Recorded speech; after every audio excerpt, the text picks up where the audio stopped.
ॐ हरिः ॐ श्रीगुरुभ्यो नमः। हरिः ॐ पार्थाय प्रतिबोधितां भगवता नारायणेन स्वयं व्यासेन ग्रथितां पुराणमुनिना मध्ये महाभारतम् अद्वैतामृतवर्षिणीं भगवतीम् अष्टादशाध्यायिनीम् अम्ब त्वामनुसन्दधामि भगवद्गीते भवद्वेषिणीम्। नमोऽस्तु ते व्यासविशालबुद्धे पुल्लारविन्दायतपत्रनेत्र येन त्वया भारततैलपूर्णः प्रज्वालितो ज्ञानमय प्रदीपः प्रपन्नपारिजाताय स्तोत्रवेत्रैकपाणये ज्ञानमुद्राय कृष्णाय गीतामृतदुहे नमः। सर्वोपनिषदो गावः दुग्धा गोपालनन्दनः पार्थो वत्स सुधीर्भोक्ता दुग्धं गीतामृतं महत्। वसुदेवसुतं देवं कंसचाणूरमर्दनं देवकी परमानन्दं कृष्णं वन्दे जगद्गुरुं। भीष्मद्रोण तथा जयद्रथजला गान्धारनीलोत्पला शल्यग्राहवती कृपेण वहने कर्णेन वेलाकुला अश्वत्थामविकर्णघोरमकरा दुर्योधनावर्तिनी सोत्तीर्णा खलु पाण्डवैरणनदी कैवर्तकः केशवः पाराशर्यवचः सरोजममलं गीतार्थगन्धोत्कटम् नानाख्यानककेसरं हरिकथा सम्बोधना बोधितम्। लोके सज्जनषट्पदैरहरः पेपीयमानं मुदा भूयाद्भारतपङ्कजं कलिमल प्रध्वंसिन श्रेयसे। मूकं करोति वाचालं पङ्गुं लङ्घयते गिरिं यत्कृपातमहं वन्दे परमानन्दमाधवम्। यं ब्रह्मा वरुणेन्द्ररुद्रमरुतः स्तुन्वन्ति दिव्यैस्तवैः वेदैः साङ्गपदक्रमोपनिषदैः गायन्ति यं सामगाः। ध्यानावस्थिततद्गतेन मनसा पश्यन्ति यं योगिनः यस्यान्तन्न विदुःसुरासुरगणाः देवाय तस्मै नमः। ॐ सहना भवतु सहनौ भुनक्तु सह वीर्यं करवावहै तेजस्विनावधीतमस्तु मा विद्विषावहै। ॐ शान्ति शान्ति शान्तिः। मय्येव मन आदस्व मय्येव मन आदस्व मयि बुद्धिं निवेशय मयि बुद्धिं निवेशय निवसिष्यसि मय्येव निवसिष्यसि मय्येव अत ऊर्ध्वन्न संशयः अत ऊर्ध्वन्न संशयः। अथ चित्तं समाधातुं न शक्नोषि मयि स्थिरं न शक्नोषि मयि स्थिरम्। अभ्यासयोगेन ततः मामिच्छाप्तुं धनञ्जय मामिच्छाप्तुं धनञ्जय। मय्येव मन आदत्स्व કાલે આપણે જોયું કે આપણી ભાવના, આપણો પ્રેમ, આપણી લાગણીઓ ઈશ્વર સાથે જોડાવી જોઈએ. ભગવાનમાં મન પ્રવેશ કરાવવું એટલે કે આ બધી વસ્તુ જે છે, આપણી લાગણી, આપણી ભાવનાઓ, આપણો પ્રેમ ઈશ્વર સાથે જોડાય. મયી એવ મનાદસ્ત્વ મયી બુદ્ધિ નિવેશ. બુદ્ધિ એટલે કે આપણા વિચાર, વિવેક, જ્ઞાન, એ પણ એમાં પણ ઈશ્વરનો પ્રવેશ. જો ભગવાનમાં જ આ સર્વ વસ્તુનો પ્રવેશ થવો છે. આપણું મન પરમેશ્વરમાં પ્રવેશ કરે, આપણી બુદ્ધિ પરમેશ્વરમાં પ્રવેશ કરે. પણ આપણું મન એટલું બધું આ સગુણ સાકાર જગતમાં આસક્ત હોય છે કે પ્રવેશ કરાવવું ક્યારેક આપણા માટે શક્ય બનતું નથી. અને એટલે ભગવાન અહીંયા એક બીજો વિકલ્પ આપે. જો આ સમજે બરાબર, નિર્ગુણ નિરાકાર પરમાત્માનું જે ચિંતન કરે છે, ઉપાસના કરે છે, એમને તો પરમાત્માની પ્રાપ્તિ થાય જ છે. એમાં કોઈ શંકા નથી, કોઈ સરખામણી નથી. સગુણ બ્રહ્મને જે ચિંતન કરનારા જે છે, વિરાટ રૂપનું દર્શન કરીને વિરાટ રૂપનું ચિંતન જે ધ્યાન કરનારા છે, એમનું મન, એમની બુદ્ધિ સતત પરમાત્મામાં જ પ્રવેશ કરેલી. તો એમનો પણ તસ્તેષામહમ સમુદ્ધરતા, એમનો પણ હું સમુદ્ધરતા, એમનો પણ હું આ મોક્ષ સાગરમાંથી, મૃત્યુરૂપી મૃત્યુયુક્ત સંસાર સાગરમાંથી એમને પણ હું મોક્ષ પ્રાપ્ત કરાવું છું. પણ એને માટે શું કરવું પડે? સંપૂર્ણ વ્યક્તિત્વ આપણે પરમાત્માને સમર્પિત કરવું પડે. જે તું સર્વાણી કર્માણી મયી સંન્યસ્ય મત્પરાહ. આમ આ પ્રકારથી મન, બુદ્ધિ, કર્મ, સર્વ વસ્તુ આપણે પરમાત્માને સમર્પિત કરીને રહીએ. પણ જો એ પણ શક્ય નથી, અથ ચિત્તમ સમાધાતું ન શક્નોસી મયી સ્થિરમ. પહેલો વિકલ્પ તો આ જ છે, ये તું સર્વાણી કર્માણી. પણ એ શક્ય નથી. અથ ચિત્તમ સમાધાતું મયી સ્થિરમ ન શક્નોસી. મારામાં તારા મનને સ્થિર કરવાનું, સમાધાતું, મનને પરમાત્મામાં સમાહિત કરવાનું. ન શક્નોસી, શક્ય નથી. જો તું મારામાં તારા મનને સમાહિત કરવા માટે, તારા માટે શક્ય નથી. તારા મનને મારામાં સ્થિર કરવું તારા માટે શક્ય નથી. ન શક્નોસી, તારા માટે શક્ય નથી. તો ભગવાન અહીંયા બીજો ઉપાય દર્શાવે છે. અભ્યાસ યોગેન તતઃ મામ ઈચ્છાપ્તુમ ધનંજય. ઈચ્છા તો પરમાત્માની જ કરવાની છે. જો વિચાર, અભ્યાસ યોગ દ્વારા તું મારી ઈચ્છા કર. તો અભ્યાસ યોગ એટલે શું? શંકરાચાર્ય કે ચિત્તસ્ય એકસ્મિન આલંબને સર્વતઃ સમાવૃત્ય. આમ અભ્યાસ યોગ એટલે કે એક જ વિષયમાં નિયત સમય માટે આપણા મનને આપણે સમાહિત કરી દઈએ, એકાગ્ર કરીએ. જો વિચાર, પુનઃ પુનઃ સ્થાપનમ અભ્યાસ. સામાન્ય રીતે આપણે અભ્યાસ એટલે શિક્ષણને અભ્યાસ એવું કહીએ. સંસ્કૃતમાં અભ્યાસ એટલે પુનઃ પુનઃ. આ સમજો, સ્થાપનમ અભ્યાસ. આપણું મન આ સંસારમાં ભટકી રહ્યું છે. ઈશ્વરમાં આપણે મનને લઈ જવાનો પ્રયત્ન કરીએ, વળી પાછું મન ભટકી જાય. પુનઃ પુનઃ ફરી ફરી ઈશ્વરમાં મનને સમાહિત કરવું, સ્થાપિત કરવું, એને અભ્યાસ કહેવામાં આવે. એટલે શંકરાચાર્ય કહે છે આલંબને સર્વતઃ સમાહૃત્ય. સર્વ વિષયોમાંથી મનને આપણે પાછું, સમાહૃત્ય એટલે આપણે પાછું ખેંચી લઈએ. મનને પાછું ખેંચીને ફરી ફરી એ પરમાત્મામાં આપણે મનને લગાવવાનો પ્રયત્ન કરીએ. પુનઃ અભ્યાસ તત્પૂર્વક યોગ સમાધાન લક્ષણ. આ પ્રકારથી જે કરવામાં આવે યોગ.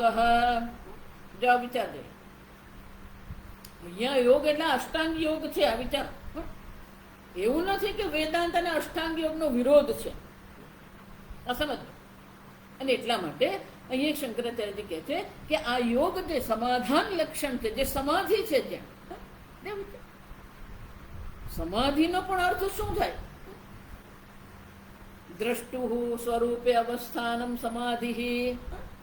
આપણા મનને એ દ્રષ્ટાનું પણ જે સ્વરૂપ છે, જે ચૈતન્ય સ્વરૂપ, નિર્વિકારી ચૈતન્ય સ્વરૂપ આત્મા જે છે, એમાં જ આપણા મનને સમાહિત કરી દઈએ, એને જ સમાધિ કહેવામાં આવે. પણ એ સમાધિ એવી સરળ નથી. પાતંજલ યોગ સૂત્ર આપણે જોઈએ ને, તો શાસ્ત્રમાં દર્શાવવામાં આવે છે કે અધિકારી કોણ, જ્ઞાન કોને પ્રાપ્ત થાય? તો કે 3 પ્રકારના અધિકારી હોય: ઉત્તમ અધિકારી, મધ્યમ અધિકારી અને કનિષ્ઠ અધિકારી. આ તો પાતંજલ યોગ સૂત્રમાં પણ આ પ્રકારથી જ છે. જે ઉત્તમ અધિકારી છે એને જો સમાધિ પ્રાપ્ત કરવી હોય તો એને શું કરવાની જરૂર છે? જો અભ્યાસ વૈરાગ્યમ તન નિરોધ. આ મનનો નિરોધ કરવાનો છે, એક વિષયમાં મનને લગાવવાનું છે. તો એના માટે શું કરવાનું છે? અભ્યાસ વૈરાગ્યાભ્યામ તન નિરોધ.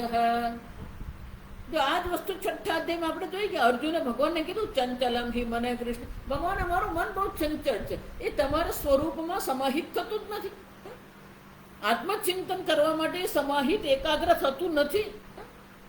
તો ભગવાન મારે શું કરવું?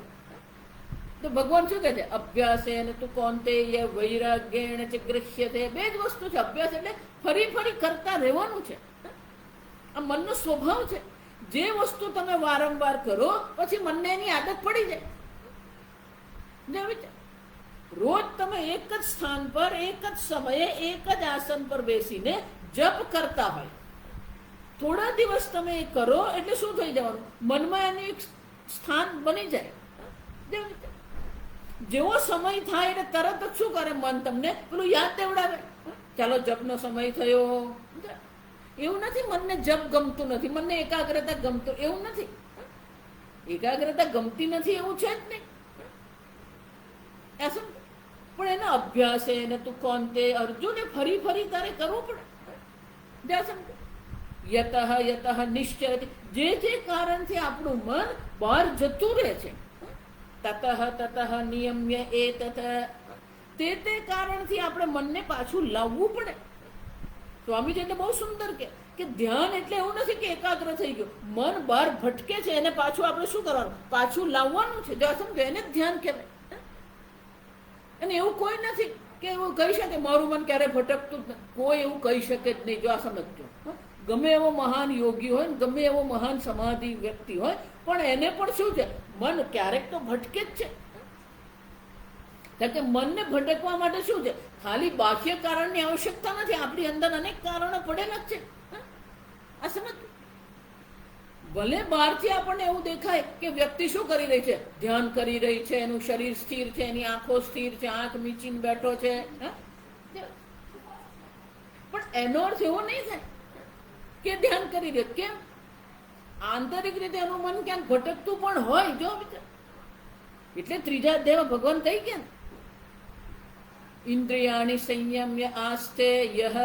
જે ઇન્દ્રિયોને સંયમિત કરીને બેઠો છે, પણ મનથી મનસા એવ સ્મરણ, મનથી અનેક વિષયોનું શું કરી રહ્યો છે? સ્મરણ કરી રહ્યો છે. અનેક વિષયોમાં એ ભટકી રહ્યો છે. જો એટલે હું કહું છું, બાહ્ય જગત સાથે જેટલું તમારે લડવાનું છે ને એના કરતાં તમારા આંતરિક જગત સાથે લડવાની વધારે જરૂર છે. બહાર જેટલા શત્રુ છે એના કરતાં વધારે શત્રુ અંદર બેઠા છે. અને એટલે ભગવાન 3જા અધ્યાયમાં કહે છે જહી શત્રુ કામરૂપ. આ સમજો અર્જુન, આ ઈચ્છારૂપી શત્રુ છે એનો જ નાશ કરવાનો છે. તૌહી અસ્યો પરિપંથી નવ. આ જ આપણા શત્રુ છે. આવી રીતે મોક્ષ માર્ગમાં જ્યારે સામાન્ય જીવન આપણે જીવતા હોઈએ ને તો બધું આપણે સામાન્ય જ લાગે. અનેક પ્રકારના વિષયોનું ચિંતન કરવું, અનેક પ્રકારના વિષયોની વાતો કરવી, અનેક ભોગ કરવા, આ બધું આપણને શું લાગે? સામાન્ય લાગે. લગ્નમાં જઈએ, અનેક વસ્તુ જોઈએ, સામાન્ય છે. પણ જ્યારે ધ્યાન કરવું હોય, ભક્તિ કરવી હોય, જપ કરવા હોય, ત્યારે આ જ વસ્તુ શું થઈ જાય આપણા માટે? વિરોધી બની જાય. અને એટલે ભગવાન કહે છે કે જ્યારે આવા મન સાથે આપણે રહીએ છીએ સંસારમાં તો અથ ચિત્તમ સમાધાતુમ ન શક્નોસી. પરમાત્મામાં મનને સ્થિર કરવું, સમાહિત કરવું શક્ય નથી. તો શું કરવું પડે? અભ્યાસ યોગેન. અને એટલા માટે જ કે અભ્યાસ વૈરાગ્યાભ્યામ તન નિરોધ. બંનેની જરૂર છે. અભ્યાસની પણ જરૂર છે, વૈરાગ્યની પણ જરૂર છે. જો આ સમજજો. જો હું વારંવાર તમને કહેતી રહું, વૈરાગ્ય એટલે કપડાં પહેરી દીધી, માળા પહેરી લીધી, તિલક કર્યો એટલે વૈરાગ્ય નથી. વૈરાગ્ય કોને કહેવામાં? આંતરિક રીતે વૈરાગ્ય છે. શાસ્ત્ર પણ શું કહે છે? વિત્તેષણા પુત્રેષણા લોકેષણા વ્યુત્થાય. આપણી અંદર જ જે બધી ઈચ્છાઓ પડી છે, ઈચ્છાઓ પ્રત્યે જ આપણને વૈરાગ્ય થાય. ઈચ્છાઓ પ્રત્યે વૈરાગ્ય એટલે કે એની પૂર્તિ કરવા માટે આપણને કોઈ મહત્વ જ નથી. ભલે ઈચ્છા હોય.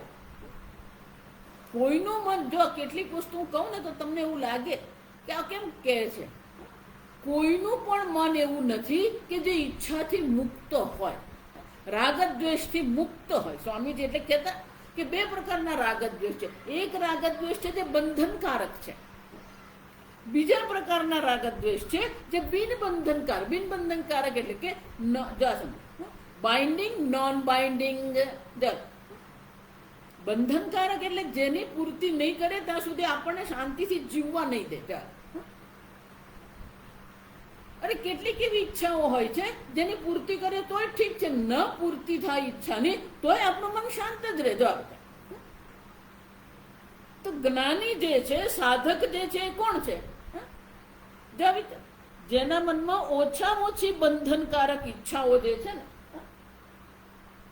પૂર્ણતઃ તો બંધનકારક ઈચ્છાથી કોઈ મુક્ત નથી, પણ જેના મનમાં ઓછામાં ઓછી બંધનકારક ઈચ્છાઓ છે, જેને કારણે એનું મન શાંત રહે છે. જો બંધનકારક ઈચ્છાઓ જે છે એને કારણે જ આપણું મન અશાંત થતું હોય, પણ એ બંધનકારક જે મન જે છે, ઈચ્છાઓ છે, બને એટલી ઓછી કરી દઈએ. અને એટલે કે છે વૈરાગ્ય છે ગૃહ્યતે. વૈરાગ્યની પણ જરૂર છે. વૈરાગ્ય એટલે કે આ મને સુખી કરશે એ ઈચ્છા છોડી દેવાની. જગતમાં આપણે જે સુખ બુદ્ધિ કરીને બેઠા છે ને, એ જ આપણે દુઃખનું કારણ છે. જગત દુઃખનું કારણ નથી. આપણા જીવનની એક વ્યવસ્થા આપણને આવશ્યક છે. આપણું જીવન આપણે જે જીવી રહ્યા છે એમાં એક વ્યવસ્થાની આવશ્યકતા છે આપણને. પણ એના વગર હું દુઃખી છું. જગત દુઃખ નથી. તમે જે તમારા વિશે સંકલ્પ કરીને બેઠા છો, તમારા વિશે જે બંધનકારક ઈચ્છાઓ કરીને બેઠા છો, એ તમને દુઃખી કરે છે. જો ઘણા બધા મા બાપોને એવું મનમાં બેસી ગયું છે, અમારા વગર શું કરશે? કોઈના વગર કોઈ રહે નહીં એવું શક્ય જ નથી. જો બધાના વગર બધું જ રહી શકે. આપણે અહંકાર કરીને બેઠા, મારા વગર શું થાય? તું મારા વગર શું કરશે? આ શરીર જે છે એ કેટલા દિવસ રહેવાનું? અને એટલા માટે વૈરાગ્ય એટલે કે આના વિના પણ હું રહી શકું. એટલું જ નહીં, આની સાથે પણ હું રહી શકું. જો આવી પ્રારબ્ધથી આપણને કેટલીક વસ્તુ પ્રાપ્ત થાય છે જેનો આપણે કોઈ પ્રકારે પણ એની નિવૃત્તિ કરી શકીએ એમ છે જ નહીં.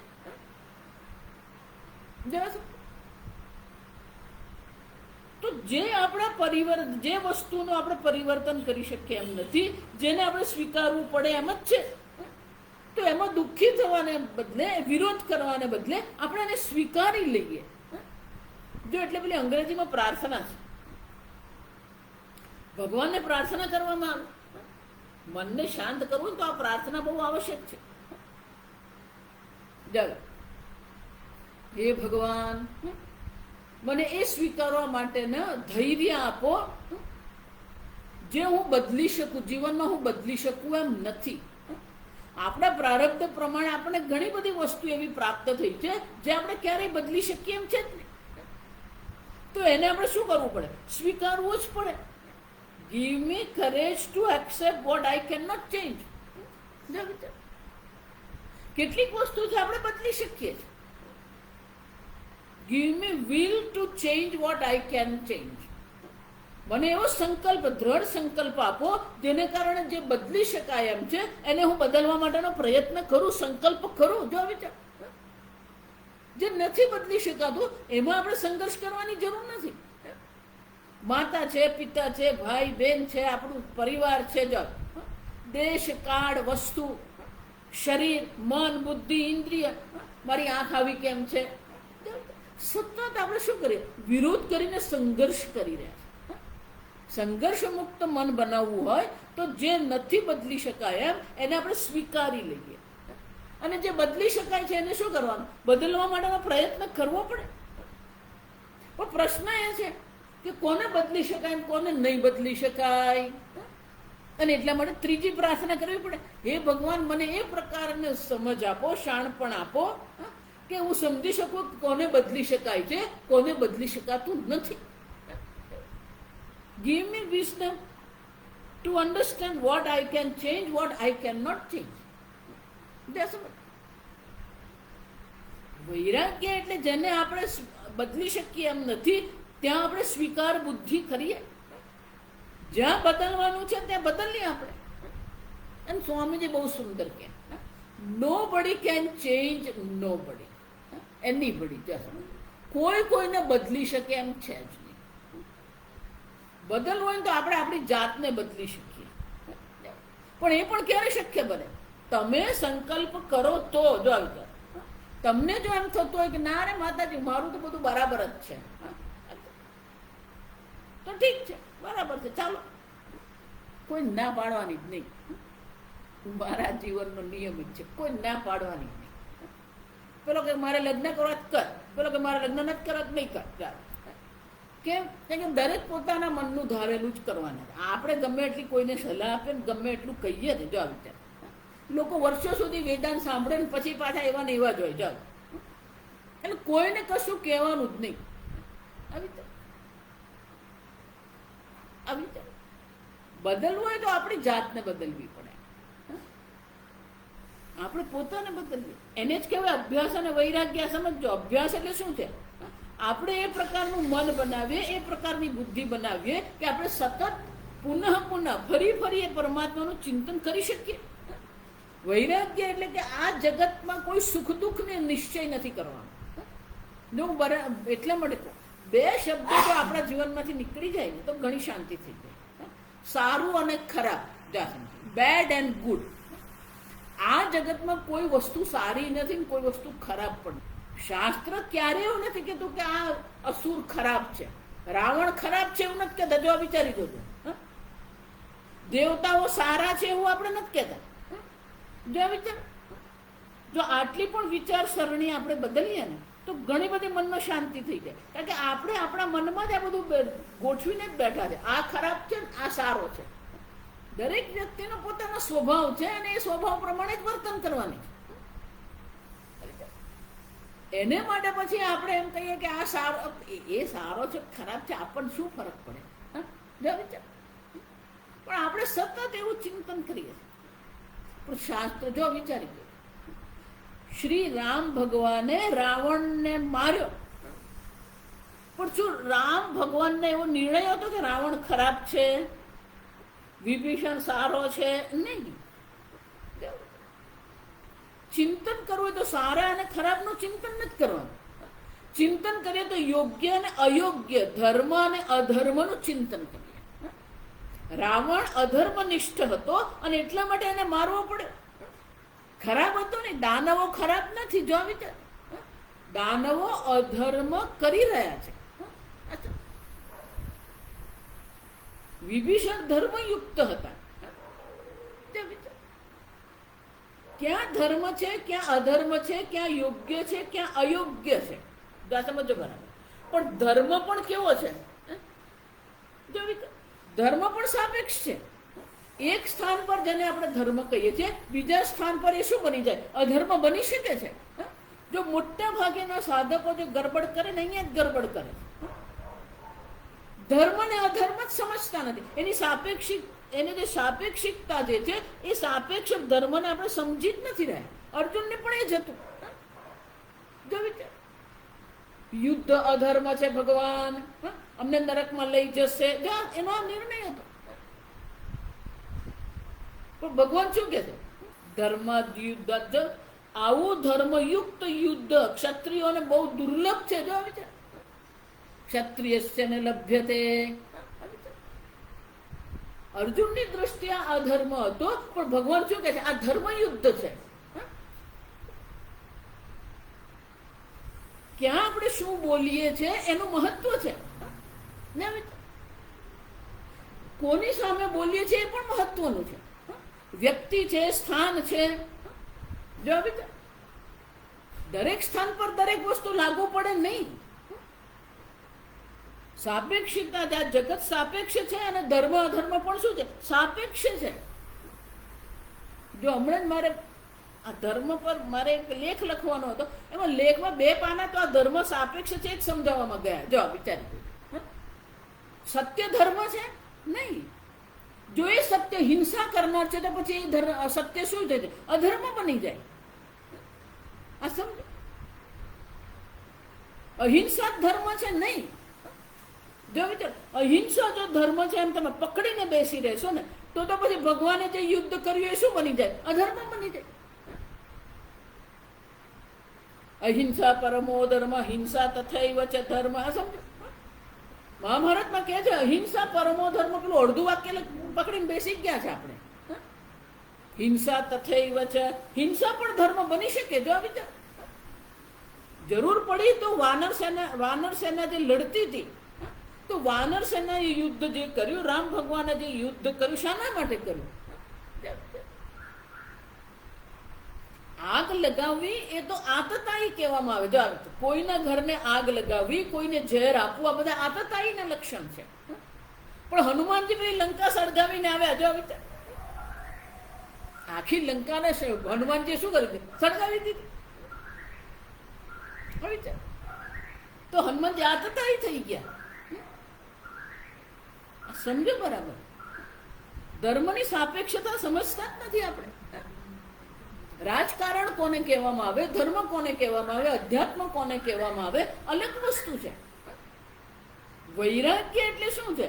ધર્મ અને અધર્મ યુક્ત આપણું જીવન હોય ને એને વૈરાગ્ય કહેવાય. જો આ વિચારી જોજો. કેમ? કારણ કે અધર્મ બહુ સહજ છે, પણ ધર્મયુક્ત જીવન જીવવું અત્યંત કઠિન છે.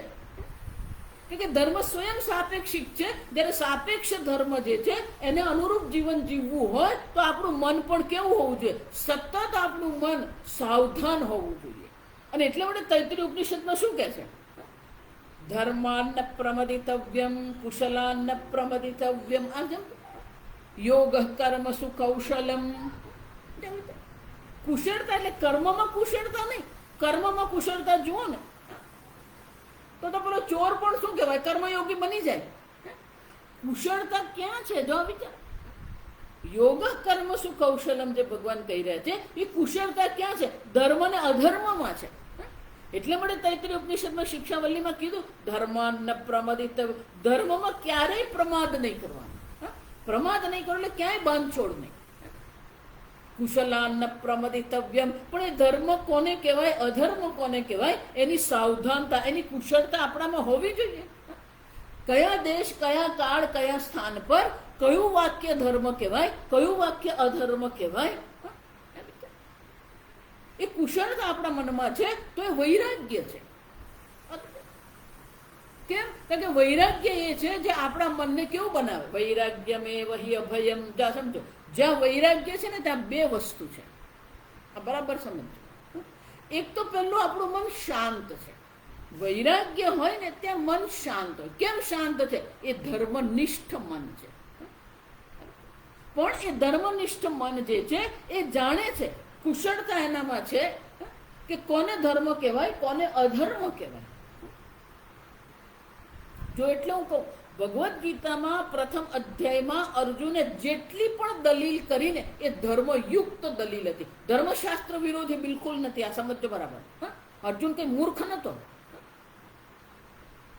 અર્જુનને ધર્મશાસ્ત્રનું જ્ઞાન હતું, નીતિશાસ્ત્રનું જ્ઞાન હતું. માત્ર ધર્મ યુદ્ધનું જ્ઞાન હતું એમ નહીં. એ શાસ્ત્ર, ધર્મશાસ્ત્ર પણ પૂર્ણતઃ જાણતો હતો. એટલા માટે એણે જેટલી દલીલ કરીને ધર્મશાસ્ત્ર યુક્ત જ હતી. પણ સ્થાન અને દેશ જે છે અયોગ્ય હતા. અને એટલા માટે એણે જેને ધર્મ કહ્યો ને એ ખરેખર અધર્મ હતો. એટલા માટે એણે ભગવાનને શું કીધું? ધર્મ સમૂઢ ચેતા. હાજા વિચાર, ભગવાન આ ધર્મ અને અધર્મના નિર્ણય કરવામાં ક્યાંક હું શું કરી રહ્યો છું? ભૂલ કરી રહ્યો છું. ન વિચાર. અને ભૂલ કોને કારણે થઈ રહી છે? આપણા રાગદ્વેષને કારણે, વૈરાગ્યના અભાવને કારણે. કેમ? સ્વજનમ હિ કથમ હિત્વા સુખિનઃ સ્યામ માધવ. જો વિચાર. એના મનમાં જે સ્વજનો પ્રત્યેનો રાગ હતો એને કારણે એ ધર્મ અને અધર્મનો નિર્ણય કરવામાં ચૂકી ગયો. આ વિચાર. અને એટલે એને ભગવાનને કેવું પડે? ધર્મ સમૂઢ ચેતા ચિત્ત. ચિત્ત એટલે કે આપણે નિર્ણયાત્મક શક્તિ. આ સમજ. વૈરાગ્ય એટલે આપણે ધર્મનિષ્ઠ જીવન જીવી રહ્યા છે કે નહીં? આપણા મનમાં ઓછામાં ઓછો સંઘર્ષ છે કે નહીં? આપણું મન શાંત છે કે નહીં? મહારાજશ્રી બહુ સુંદર કહેતા, જ્યારે પણ તમારું મન વિક્ષિપ્ત થયું તો બહાર કારણ નહીં શોધો, અંદર કારણ શોધો. આપણા મનમાં અસુખની અનુભૂતિ છે તો ક્યાંક ને ક્યાંક અધર્મ છે. મારા દાદી કહેતા, પુણ્યશાળીને જ ઊંઘ આવે એવું બોલતા. શાંતિથી નિદ્રા કોને આવે? તે પુણ્યશાળી માને કે જે ધર્મનિષ્ઠ છે. ઊંઘ નથી આવતી તો ક્યાંક ને ક્યાંક અધર્મ થઈ જ રહ્યો છે. આ સમજ. આપણે જો ધર્મનિષ્ઠ હોઈએ ને તો રસ્તા પર ઊંઘ આવી જાય. અને ક્યાંક ને ક્યાંક અધર્મ થયો હોય તો એસીમાં ગદલા પર સૂતા હોય તોય શું થવાની? ઊંઘ નહીં આવે. જો અભ્યાસ એને તો કોણ તે વૈરાગ્ય એને ચક્ર. વૈરાગ્ય એટલે શું છે? અધર્મ પ્રત્યે, પોતાના જ રાગ દ્વેષ પ્રત્યે, પોતાના જ નિશ્ચય પ્રત્યે આપણે વૈરાગ્ય થવો જોઈએ. શિષ્ય ત્યારે જ બને જ્યારે એ ગુરુના નિર્ણયને સ્વીકારી શકે. ગુરુના નિર્ણય પર જ પેલો વિરોધ કરતો હોય. તમે આમ કેમ કીધું? સ્વામીજી પાસે પેલા એકવાર બે વ્યક્તિ ગયા તો એકે પૂછ્યું, સ્વામીજી હું લગ્ન કરું કે નહીં કરું? સ્વામીજી કે હા, કરી લે તું લગ્ન, જા સમજો. બીજો બળ એણે પૂછ્યું, કરું? સ્વામીજી કે ના, તું લગ્ન નહીં કરતો અત્યારે. એટલે પેલા ને એમ આને કીધું કે લગ્ન કર, આને કે લગ્ન નહીં કર. એટલે બંને ગયા. પછી પેલો જે એમનો શિષ્ય ત્યાં બેઠો એને પૂછ્યું, સ્વામીજી આવું કેમ કીધું? કે જેને મેં લગ્નની ના પડી ને એ 5 રૂપિયાની કમાણી કરતો નથી. જો એનો અર્થ શું થયો? એને પોતાના જીવનની જે જવાબદારી લઈ નથી શકતો તો બીજી વ્યક્તિને લાવીને એ શું કરો? જવાબદારી લેવાનો છે. જો વિચાર. એ 5 રૂપિયાની કમાણી કરી શકતો નથી. પોતાના જીવનની જવાબદારી આપણે પોતે લેવી પડે. આ સમજો. બીજા પર આધારિત કેટલો વખત આપણે જીવન જીવીશું? આર્થિક રીતે દરેક પ્રકારથી કહું છું, માત્ર આર્થિક નહીં. જો સમજો, પોતાના જીવનની જવાબદારી લેવી એટલે બધું જ આવી જાય એમાં. ગુરુજી જયારે કહી રહ્યા છે તો એ કઈ દ્રષ્ટિએ કહી રહ્યા છે આપણને ખબર નથી. એમની વિશેષ પ્રકારની દ્રષ્ટિ છે.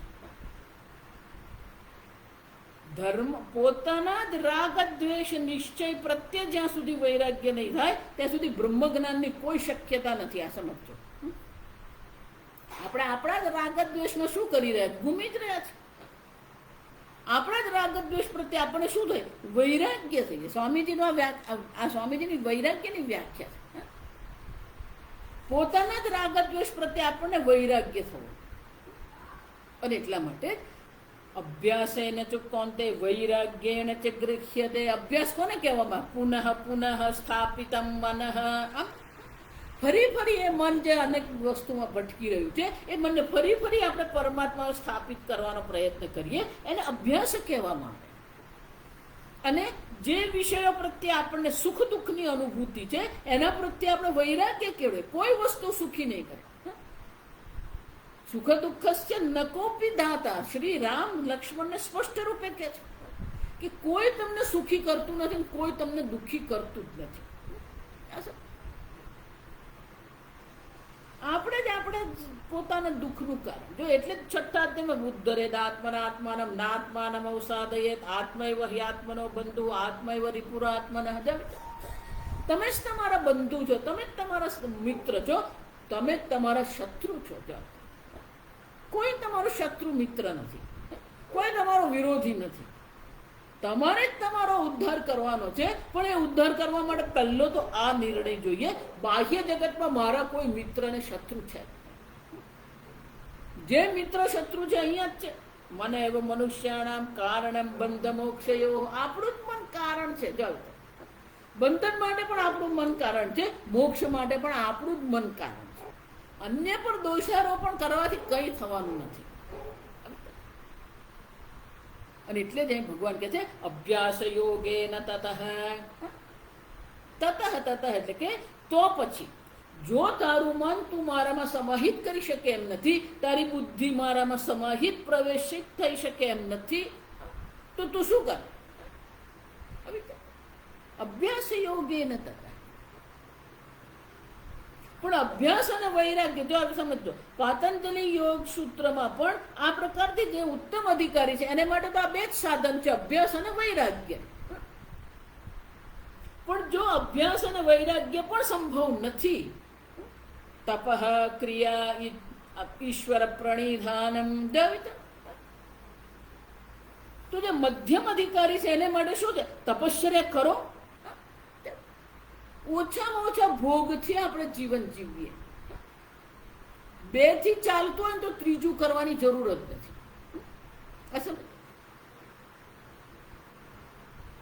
હું હંમેશા બધાને, ઘરમાં પણ જે વસ્તુઓ રાખો ને તમે, જે વસ્તુ તમે 6 મહિના 1 વર્ષ નહીં વાપરો ને એને શું કરી દેવાનું? જો એટલે આ ભંગારવાળા જે છે ને આપણા ઉપકારક જ છે. આપણે તેને પકડીને બેઠો ને આપણને યાદ દેવડાવે, પેલા કોથળા લાવો, પેલા તેલના ડબ્બા લાવો.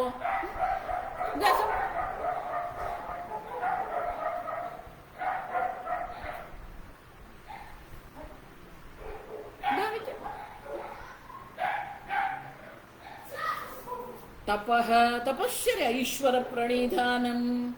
અભ્યાસ તો કરવાનો જ છે, વૈરાગ્ય કેળવવાનો પ્રયત્ન કરવાનો જ છે, પણ સાથે સાથે તપશ્ચર્યા કરીએ, વિહિત ભોગનો ત્યાગ કરીએ, ઈશ્વર પ્રણિધાન, ઈશ્વરની શરણાગતિ સ્વીકારીએ. આપણે જો ઈશ્વરને પ્રાર્થના કરીએ જેથી આપણું વૈરાગ્ય દ્રઢ બને. એ પણ શક્ય નથી. જો તો જે નિકૃષ્ટ અધિકારી છે એને માટે પછી શું છે? અષ્ટાંગ યોગ. પાતંજલિ યોગ સૂત્રમાં મુખ્ય અષ્ટાંગ યોગ નથી, આ સમજો. જે વૈરાગ્ય કેળવી શકે એમ નથી, જે પુનઃ પુનઃ ધ્યાન કરી શકે એમ નથી, એને માટે પછી કહે છે કે આ અષ્ટાંગ યોગ દ્વારા પણ તમે તમારા મનને સમાહિત કરી શકો એમ છો. અને એટલે અહીંયા ભગવાન કહે છે અભ્યાસ યોગે. આ યોગનો અભ્યાસ, અભ્યાસ યોગે ને એટલે કોણ? આ યોગનો પુનઃ પુનઃ આપણે અનુષ્ઠાન કરીએ. અને યોગ એટલે અષ્ટાંગ યોગ. જો સમજો, યોગ એટલે માત્ર આસન ને પ્રાણાયામ નથી.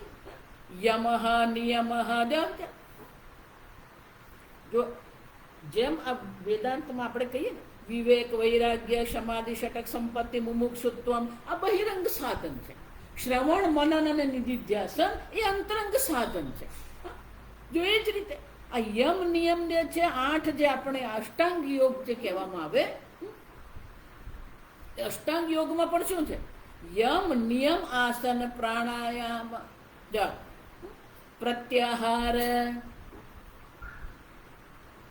આ બધા કેવા છે? બહિરંગ સાધન છે. જો આ વિચાર, યમ એટલે શું છે? આ જગતમાં આપણો વ્યવહાર કેવો છે, કેવા પ્રકારનો આપણે આ જગતમાં વ્યવહાર કરીએ છીએ, એને જ યમ કહેવામાં આવે. અહિંસા, કોઈની હિંસા કરવાની છે, કોઈને દુઃખ પહોંચાડવાની.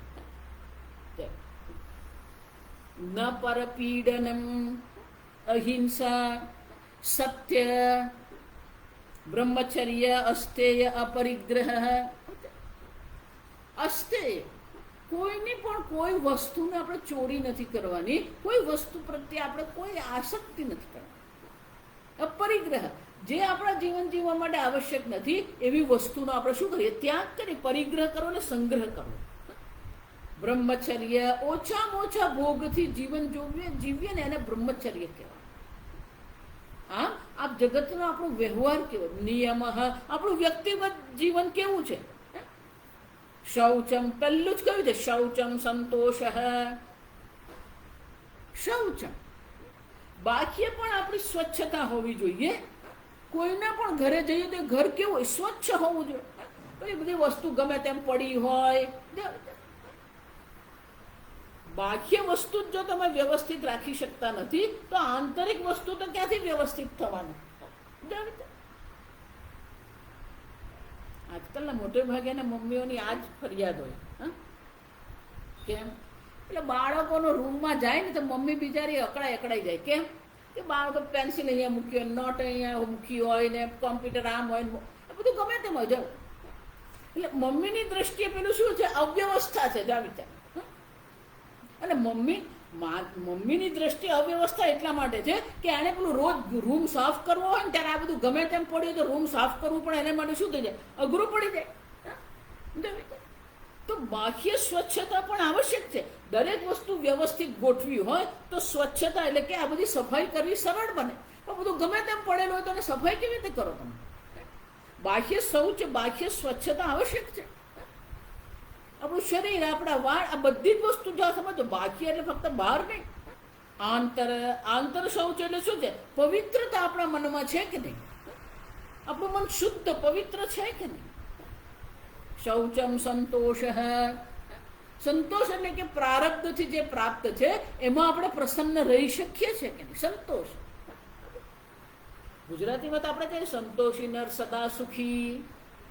નિયમમાં શૌચ, સંતોષ, તપઃ આપણે જોઈ ગયા. તપઃ એટલે કે વિહિત ભોગ, જે ભોગ કરવામાં અધર્મ નથી એવા ભોગનો પણ આપણે ત્યાગ કરી દઈએ. બોલવું આપણે અધર્મ નથી પણ મૌન ધારણ કરીએ. 2 વાર ભોજન કરવું અધર્મ નથી પણ 1 જ વાર ભોજન કરીએ. જો વિચાર, વિહિત ભોગનો ત્યાગ કરીએ. તપઃ સ્વાધ્યાય ઈશ્વર પ્રણિધાનમ. તપઃ સ્વાધ્યાય, રોજ શાસ્ત્ર અધ્યયન થવું જોઈએ. જો આ સમજો. ઈશ્વર પ્રણિધાન, ઈશ્વરની શરણાગતિ.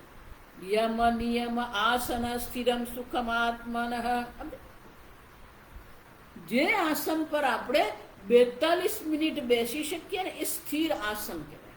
એક જ, ભલે તમે ખુરશી પર બેસો, ભલે તમે પલાઠી વાળીને બેસો, ભલે તમે પદ્માસનમાં બેસો, કોઈ પણ આસનમાં તમે 42 મિનિટ એક સરખું કોઈ પણ પ્રકારે શરીરમાં કોઈ પરિવર્તન લાવ્યા વગર તમે બેસી શકો છો તો એને સ્થિર આસન કહેવાય.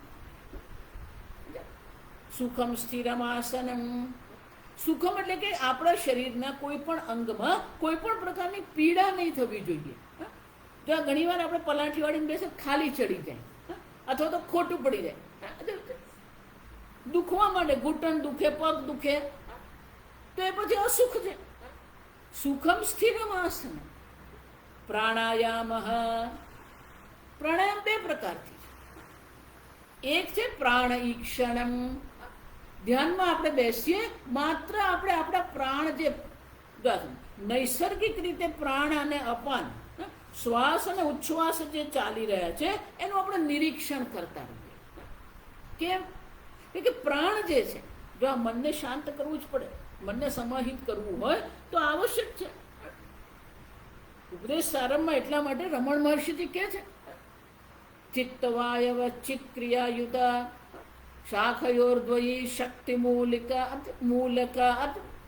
મૂળ શક્તિ એક જ છે, સૂક્ષ્મ શક્તિ, પણ એની 2 શાખા છે, ચિત્ત શક્તિ અને વાયુ શક્તિ, પ્રાણ શક્તિ. જો સૂક્ષ્મ શરીર જે છે એક જ છે પણ એની બધી 2 શાખા છે. એક ચિત્ત શક્તિ છે, બીજી પ્રાણ શક્તિ છે. તો એક શક્તિ જે છે એને આપણે સ્થિર કરી દઈએ તો જેમ વૃક્ષની 2 શાખા હોય, એક શાખાને હલાવીએ તો પેલી બીજી શાખા પણ શું થવાની? પણ જો એ વૃક્ષ હલી રહ્યું છે, એક શાખાને સ્થિર કરી દઈએ તો આપોઆપ બીજી શાખા પણ શું થઈ જવાની? સ્થિર થઈ જવાની. અને એટલા માટે કહે છે કે પ્રાણ શક્તિ જે છે એ પ્રાણનું આપણે ઈક્ષણ કરતા રહીએ, નિરીક્ષણ કરતા રહીએ. અને પ્રાણમાં એક પ્રકારનો લય છે. જો લય એટલે તાલબદ્ધતા. શ્વાસ ઉચ્છ્વાસ શું છે? નૈસર્ગિક રીતે એ તાલબદ્ધતા ત્યાં છે. એનું આપણે નિરીક્ષણ કરીએ તો આપોઆપ આપણું મન પણ શું થઈ જવાનું? શાંત થઈ જ જવાનું. પ્રાણ ઈક્ષણ અથવા તો એક, જો આ સમજો, 1 4 અને 1 2 અને 4 સમજો. રેચક, કુંભક, પૂરક. પ્રાણને આપણે અંદર ભરીએ એને રેચક કહેવામાં આવે, અરે કાઢીએ એને રેચક કહેવામાં આવે. પ્રાણને અટકાવી દે કુંભક કહેવાય. પૂરક એટલે કે આપણા શ્વાસ ભરીએ. તો એ પ્રાણાયામ દ્વારા પણ આપણે આપણા મનને શાંત કરી શકીએ. સમજ. આસન, પ્રાણાયામ, યમ, નિયમ, આ 4 આવશ્યક છે. આ 4 હશે ને તો પેલું 5મું પ્રત્યાહાર, ઇન્દ્રિયાણામ વિષયેભ્ય વ્યાવર્તનમ પ્રત્યાહાર. ઇન્દ્રિયને વિષયોમાં ભટકવાની આદત પડી ગઈ. હવે શું કરીએ?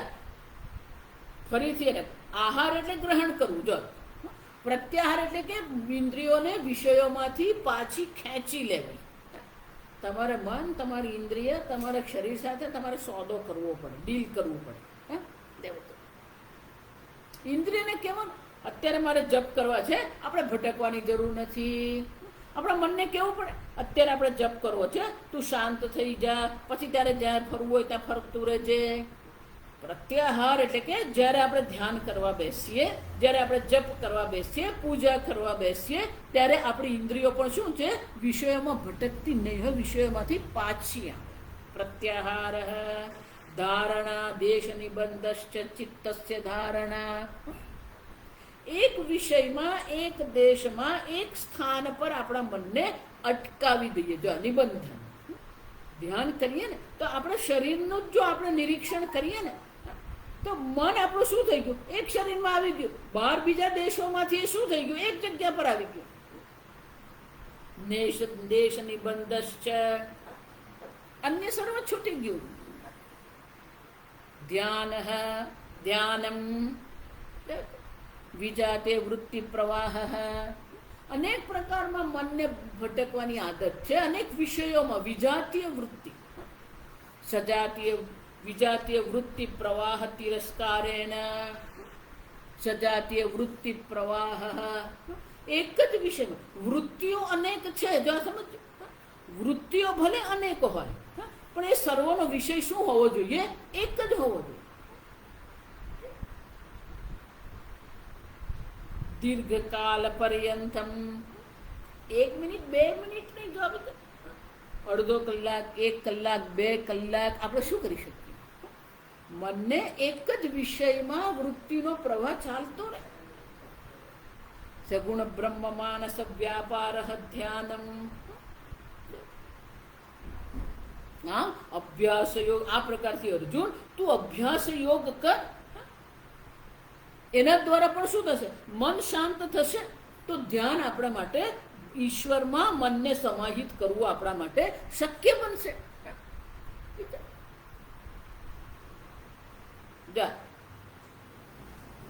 ધારણા, પ્રત્યાહાર, ધારણા, ધ્યાન, સમાધિ. આ પ્રકારથી જ્યારે આપણે ધ્યાન કરીએ, મન પેલું ભટકતું રહે પણ મનને આપણે પાછું શું કરવાનું છે, એક વિષયમાં લાવવાનું. એને ધ્યાન કહેવાય. પણ એ ધ્યાન દ્વારા, ધ્યાન આપણા જીવનનું લક્ષ્ય નથી. જો આવે આપણા જીવનનું લક્ષ્ય ધ્યાન નથી. સમાધિ, આગળ જોઈને સવિકલ્પ સમાધિ, નિર્વિકલ્પ સમાધિ. સવિકલ્પ સમાધિ એટલે સગુણ બ્રહ્મનું ચિંતન આપણે કરીએ. વિશ્વરૂપ પરમાત્માનું જે આપણે ધ્યાન કરીએ છીએ, વિશ્વરૂપમ, વિરાટ પરમાત્માનું આપણે ચિંતન જે કરીએ છીએ, એ સવિકલ્પ સમાધિ છે. પણ નિર્ગુણ બ્રહ્મને જે ઉપાસના કરીએ છીએ એને નિર્વિકલ્પ સમાધિ કહેવામાં. પણ અહીંયા આપણે નિર્વિકલ્પ સમાધિને આપણે ચિંતન નથી, એ તો અક્ષર બ્રહ્મના ઉપાસકો માટે છે. અહીંયા આપણે તે સવિકલ્પ સમાધિ, દ્રષ્ટુ સ્વરૂપે અવસ્થા. પાતંજલ યોગ સૂત્રમાં કહે છે કે પેલો વૃત્તિનો પ્રવાહ જે છે ને, એક સરખો એ આત્મચિંતન તરફ જઈ રહ્યો છે. પણ એ એટલું બધું મન શાંત છે કે એ મન પોતાના પ્રત્યે પણ એટલું સભાન નથી. પણ એ સહજ રીતે શું થઈ રહી છે, એ ચિત્ત પ્રવાહ. જો ધ્યાનમાં આપણે પ્રયત્ન કરવો પડે, વિજાતીય વૃત્તિનો તિરસ્કાર કરવાનો, સજાતીય વૃત્તિ માટે પ્રયત્ન કરવો, એને ધ્યાન કહેવામાં. એટલે ત્યાં પ્રયત્ન છે. જો આ સમજો, થોડી સભાનતા આપણે કેળવવી પડે. પણ સમાધિ એટલે શું છે? વિના પ્રયત્ન સહજ. જો આ વિચાર છઠ્ઠા અધ્યાયમાં કઈ ગયા, યત્રો પરમતે ચિત્તમ નિરુદ્ધમ યોગ સેવયા. જ્યારે આપણું મન સહજ રીતે જ એ આત્મચિંતનમાં, પરમાત્માના ચિંતનમાં સહજ રૂપે જ લાગેલું રહે છે, કોઈ વિશેષ પ્રયત્ન આવશ્યક નથી, એને સવિકલ્પ સમાધિ કહેવાય. ચિત્તવૃત્તિ નિરોધ અને ચિત્તવૃત્તિને અટકાવી નથી, આ સમજો. પણ સહજ રીતે જ એ વૃત્તિ શું છે? ઈશ્વર ચિંતન કરે છે. સહજ રીતે જ એનું મન ઈશ્વર ચિંતનમાં રહે છે. કોઈ પણ અવસ્થા હોય, માત્ર સમાધિ કાળમાં જ નહીં, વ્યુત્થાન કાળમાં. જો એટલે જ કહું, યોગ અને વેદાંતમાં જે વિરોધ છે, આટલો જ વિરોધ છે. યોગ એમ કે છે કે સમાધિમાં જ એ આત્મચિંતન કરે છે, વ્યુત્થાન કાળમાં વિક્ષેપ છે નહીં. વેદાંત એમ કે છે કે વ્યુત્થાન કાળમાં પણ આપણે શું કરીએ છીએ? ઈશ્વર ચિંતન કરી શકીએ. ભોજન કરીએ ત્યારે આપણે ઈશ્વર ચિંતન કરીએ. ઈશ્વરનો એ શ્લોક બોલ્યા, અહમ વૈશ્વાનરો ભૂત્વા પ્રાણીનામ દેહમાશ્રિતઃ. જો એટલે મેં ગઈકાલે કીધું કે હિન્દુ ધર્મની ચર્ચા કરવા વાળા ઘણા છે, પણ હિન્દુ ધર્મની જીવન શૈલી કેટલા લોકોએ અપનાવી? પ્રેક્ટિસિંગ હિન્દુ અંગ્રેજીમાં એને કહેવાય. જો હમણાં એક બહુ સરસ આ ડિબેટ થઈ ગઈ કે આપણે વાતો તો બધી બહુ કરીએ છીએ, પણ એ પ્રકારનું જીવનશૈલી આપણે અપનાવીએ છીએ. સમજો, જ્યાં સુધી તમે જીવનશૈલી નહીં અપનાવો ને, ત્યાં સુધી આ ધારણા, ધ્યાન, સમાધિ સંભવ જ નથી. એ જીવનશૈલી બનવી જોઈએ આપણે, નહીં તો પછી એ બધી બુદ્ધિની કસરત જ બની જાય. જો આ વિચાર, બૌદ્ધિક રીતે આપણે બધી બહુ ચર્ચા કરતા, ડિબેટ કરતા રહીએ, પણ એ પ્રકારનું જીવન આપણે અપનાવ્યું કે નહીં? અને એટલે ભગવાન અહીંયા કહે છે, અભ્યાસ યોગે ન તતઃ મામ ઈચ્છાપ્તુમ ધનંજય અર્જુન. આ પ્રકારથી અભ્યાસ પુનઃ પુનઃ સમાહૃત્ય મનઃ સ્થાપનમ, ફરી ફરી મનને ઈશ્વરમાં સમાહિત કરવાનો પ્રયત્ન કરીએ. યોગ એટલે કે આપણી એક જીવનશૈલી અપનાવીએ, જે જીવનશૈલી એવી છે કે વ્યુત્થાન કાળમાં પણ સતત આપણે ઈશ્વરનું ચિંતન કરીએ. અને એટલે કે છે, અર્જુન, અભ્યાસ યોગ દ્વારા પણ તું મારી ઈચ્છા કરવાનો પ્રયત્ન કર. જો સંપૂર્ણતઃ તું મને મારામાં સમાહિત થઈ શકે એમ નથી, તો અભ્યાસ યોગ દ્વારા પણ તું આ કરી શકે. એ જીવનશૈલી અપનાવવી પડે. જો એટલા માટે તમે ઋષિકેશ, વૃંદાવન જાઓ તો એક વિશેષ પ્રકારની જીવનશૈલી છે. વૃંદાવનમાં તમે જાઓ તો ત્યાં એક વિશેષ જીવનશૈલી છે. એ જીવનશૈલી જેવી છે. સ્થાન એવું છે કે તમે ભગવાનનું તમારે સ્મરણ કરવું હોય કે નહીં કરવું, તમારે શું થઈ જાય? સ્મરણ થઈ જ જવું. અને એટલે ભગવાન કહે છે કે અર્જુન, જો મારામાં તારું મન સમાહિત કરી શકે એમ નથી, તો તું અભ્યાસ યોગ દ્વારા, એક વિશેષ જીવનશૈલી દ્વારા અને પુનઃ પ્રયત્ન કરીને મારામાં મન સ્થાપિત કરવાનો તું પ્રયત્ન કર. આ બીજો વિકલ્પ છે, આ સમજો. હવે ભગવાન ત્રીજો વિકલ્પ આપે છે, આપણે આવતીકાલે જોઈશું.